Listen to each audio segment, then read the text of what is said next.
Hi guys and welcome back to my channel. So I took to my Instagram and asked you guys what you would like to hear me talk about. I gave you a few options and the winner was 5 things I didn't know about being a mum before I became a mum. So if you would like to hear what my 5 things are, then please keep watching. So first of all guys, please excuse the super messy background behind me. I didn't have time to do a quick tidy up this morning, and let's face it, this is mum life. I've just noticed I've got Ellie the elephant making an appearance there, so no dogs today, but we've got an elephant. So yeah, I asked you guys what you wanted to hear me talk about, and one of the topics I suggested was 5 things that I did not know about becoming a mum. What you would kind of go through, how you would kind of feel, etc. And basically there's no particular order to this guys, this is just 5 things that I have jotted down. I've even put them down here so I don't miss any, and yeah, I'm just going to get into it. So in no particular order, the first thing that I didn't realise about being a mum was, first of all, body confidence. So it makes perfect sense. You've had a baby, you've grew a baby in your belly for 9 months, and it's amazing to see what the female body can do, how it can grow human life, bring it into the world, nurture it, feed it, just it's incredible what the female body can do. You're absolutely blown away by it. But I initially felt, fine, I've had a baby. It's fine to be a wee bit overweight.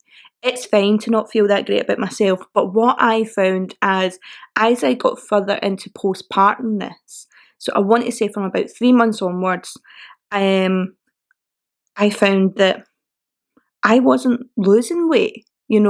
My skin kind of wasn't tightening back up. And I all of a sudden felt very, very down about myself. And it's ridiculous, probably. It's completely ridiculous. Some women have better metabolisms. Some women kind of go back to their kind of pregnancy size quicker than others. Some women it takes a lot longer, and I know that. I know that in my head. But it's crazy that it just still doesn't make me feel any better. So normally I am about a size 12 to 14. I am now probably went up, and I'm now very, very open. I am now a 14 to 16. I am a short lady. For those of you who don't know my height, I'm only about 5'1" at the most. I'm pretty small. And yeah, I just feel like as a smaller lady who's kind of a bit extra weight that I don't feel as confident in myself, which I know is a load of nonsense. Doesn't affect my abilities as a mum, but it just makes you feel that wee bit aware, and it makes me feel a wee bit judged. So I kind of, while I was pregnant, was probably at the peak of my body confidence, because for some women, when they're having their bump, they feel the best in the world, and that was the case for me. I felt great with my bump. It wasn't that I was a skinny mini with a bump, I certainly wasn't. I was probably about 14. But I just felt great in my body, and it is hard to go from that kind of high of feeling great about yourself, about your image and how you feel, to then going to the opposite end where you've watched your body do all this amazing things, and it's incredible to see it, but this is what you're left with. It's that kind of way where it's like, feast your eyes, Daniel. This is what you've got left to work with. The boobs are no longer up here, they're down here. That's what life is like. And yeah, it takes a wee bit of a while to adjust, I think. And it certainly has taken me a while. And yeah, I'm hoping that, when the summer comes in, we are going to be moving house and stuff. It's going to be quite an active time. I'm hoping things like that will help.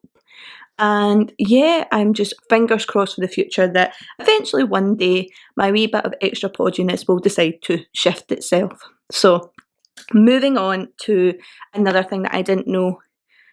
This is maybe a wee bit too TMI, but I'm just going to put it out there. Postpartum poo. Postpartum poo. Your first poo after having a baby. Oh my God. This is something that I had no idea about. And I am not kidding you. I found my first postpartum poo almost just as painful as labour. I'm not kidding you. I cried. And I remember, because basically they tell you to have a wee poo before you leave the hospital, but it wasn't shifting for me. And, you know, I got discharged anyway, and that was fine. I wasn't bothered about it. So if the lighting goes a wee bit wonky, guys, in my living room, the sun kind of goes up and down a lot. So you might see it getting lighter and darker, but just putting it out there. But back to topic. Anyway, I came home, and it was probably the day after I came home, I thought, right, I'm going to go to the toilet, and oh my goodness, I think I was in there for about half an hour, 45 minutes. Literally, Daniel was like, are you just staying in there? Are you planning on coming out? It was excruciating. And I had no idea. It was literally for me like trying to shit a brick. No joke. It was like trying to shit a brick, and it was so painful. I didn't realise till afterwards when you have lovely meetings with your midwives and stuff, they were like, oh my God, for your next pregnancy, take stool softener. Now, for me going through pregnancy, my biggest fear was doing a poo while giving birth. I wish to God I had done a poo now giving birth. I don't know, maybe I did do a poo, I don't know. Daniel and my lovely mum-in-law have not enlightened me whether I did or did not, but I wish I'd done a poo giving birth, because this will be further explained in my next one, but basically I had to have pain relief, and I would have much rather have had to push it out during all that than having to go through labour and then postpartum poo pain. A wee tip for any mums who are pregnant and are going to be bringing lovely little bundles of life into the world, get some stool softener and start taking it, because it will make such a difference. Because honestly, guys, when you are shattered because you've just given birth to a baby, you're home with a baby, you're adapting to life with a baby, the one thing that is just, for me, it was like the straw that broke the camel's back, was not being able to just go and do a poo and just have that experience be as it normally is. So yeah, it's a wee bit TMI, guys, but I'm putting it out there that, yeah, postpartum poo, oh my God, one of the worst pains in the world I've ever felt in my life. So moving on to number 3 is the concept that sometimes things don't always go to plan. For me, I will maybe bring a video out about this, guys, later on, but for me, I was fixated on breastfeeding Avery. And when Avery was born, she had to have an emergency forceps delivery. They had to get her out quite quick, and she was also jaundiced, which meant that she was quite weak and didn't have the energy to latch, which then meant I had to express.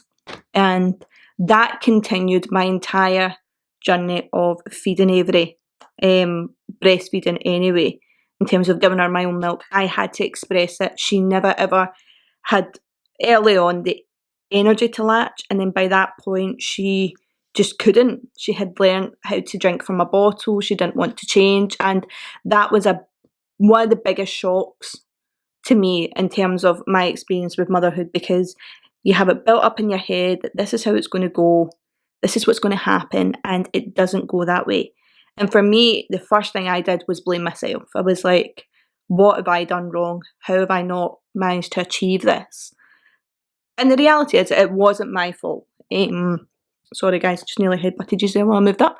It wasn't my fault, but it was still hard to deal with, and it was very hard to accept that change. And, you know, they tell you guys, you know, don't be set in a kind of set birth plan, labour plan. One thing I would say is be open to anything. Anything can happen. Your baby can maybe not be well. Like for me, you can end up not feeding them the way you want to feed them. You know, the kind of there's so much that can happen, and touch wood for everybody out there who have who are going to have children are going to have more children, everything will go fine, but sometimes there is that wee kind of percentage that it doesn't go right. For me, I was lucky that Avery is fit and healthy. You know, she's happy, but it was just something that really affected me as a mum and really got me down. And I think if I had been much more open about the concepts of different feeding, it would have changed my self-esteem. It would have changed my mood and how I felt. So that's just something to kind of put out there for you guys to kind of consider. Just be open to anything. Do not rule anything out. Be prepared as well for the greatest. Be prepared for the worst as well. And yeah, that's my advice anyway. So, moving on to number 4. Number 4 is going to be sex. So there's a stereotype out there that once you've had a baby, that's you. You're never going to have sex again with your partner. It's like a big, like, no entry zone for women. And for a wee while, I'm not going to lie, it's a wee bit like that. For a wee while, you're just like, don't come near me, don't even touch me, don't even breathe near me. You don't want like your husband, your partner, whoever near you. But eventually that does go away and normality kind of starts to take over again. And it's crazy that people have this stereotype, because if that's how generally women felt, we wouldn't be having more babies. There would be no more babies in the world. You would have one baby and that would be you. This is not a hint or anything, by the way, guys. I'm not having more babies, not for a long, long time. But yeah, so it just baffles me, because yes, maybe the first wee kind of initial recovery period, I thought like that, like everyone else, I wasn't going to ever want sex again in my life. That was going to be me. Doors were going to be closed. That was it. And it's not like that. You do start to kind of, as you get used to life, adapt to life with your lovely baby, and things just slowly get back to normal. You start to kind of get back to normal as well. So there's quite a lot of TMI stuff in this, but it's the truth. It's the truth. You know, we are not all, you know, kind of swearing off sex for the rest of our lives. For some women, it takes them just a wee bit longer to kind of get used to the concept and the idea of doing it again. But like I say, a lot of women do get back to it because they then go on to have loads of lovely other wee babies sometimes. So yeah, that's something else that, like I said, I thought I was going to be sworn off for life, and turns out I am not. I am back to kind of generally my normal self, and yeah, that is something that has definitely, yeah, gave me a wee bit of a shock as to how normal I now feel. And the last one is probably going to be, it's quite hard to kind of put this, but basically the love for your partner. Now, I obviously am married. I have my husband Dan. I obviously love him very much, hence why we are husband and wife. But when you have a baby, your love changes. And I never ever thought that was going to be the case. I always just thought, Dan's my husband, I'm going to love him, and that's going to be it. You love them now in a completely different light. You know, they're not only like your husband, your best friend, your soulmate, they are also the person that's helped you create this amazing life. And you grow to love them in just such a different way. You respect them in such a different way. And having a baby, I can easily say, is one of the hardest things you will ever do. As going through it as a couple, it puts you through the like, it puts you through the runner. Like, you are just, there's highs and lows all over the place. But ultimately, the amount of love and respect I have for him now, it's like 10 times the amount from when we got married, and that was a lot. I've loved him obviously a lot when we got married. So it completely changes your view on things. And yeah, you sometimes think, like, when you're going to have a baby, like, oh no, we won't have struggles, we won't have arguments, we'll cope with this fine. And I think it'll shock you. You will have wee arguments, you will have wee ups and downs. It's part of life. Your life has completely changed. Your life's never going to be the same again. You've got this wee bundle of joy that you get to look after and raise, and you call, and that is yours. But it still puts you through the ringer. It is a very stressful time, and yeah, even though there are times where I want to, oh my god, I could string him up, literally. I love him to bits, and it's incredible to see how amazing a dad he is to Avery. And yeah, that's something that I wasn't prepared for, because you know when your emotions and everything change, it does kind of surprise you, and it does, and like that. Sometimes women can be emotional through pregnancy. I was a very emotional pregnant lady. But you can still be really quite emotional after giving birth. It takes a long time for your hormones to settle down again. And I would say that I was quite emotional as well after Avery being born. And yeah, like that, it was all quite, oh my god, this is all different. But staying off, yeah, the love you feel, it changes you. It changes you. It changes you how you think, how you do things, and just how you tackle and kind of get through this amazing journey. It totally influences everything. So I think I've covered everything. I'm pretty sure that is 5. But yeah, these are the 5 things that I didn't know about. Some of them are a wee bit more, serious than others, but they all definitely had an effect on me and my journey into motherhood. And do you know what? Some of them I wish I did know about. Postpartum poo, 100%. Body confidence. Things sometimes not going to plan. I wish I had been better prepared for these. The other kind of 2 are more just like, it's just something that as an individual that I wasn't prepared for. But yeah, I hope you guys find this helpful. Also, guys, if there was anything that you found as mums that you weren't prepared for, please comment down below.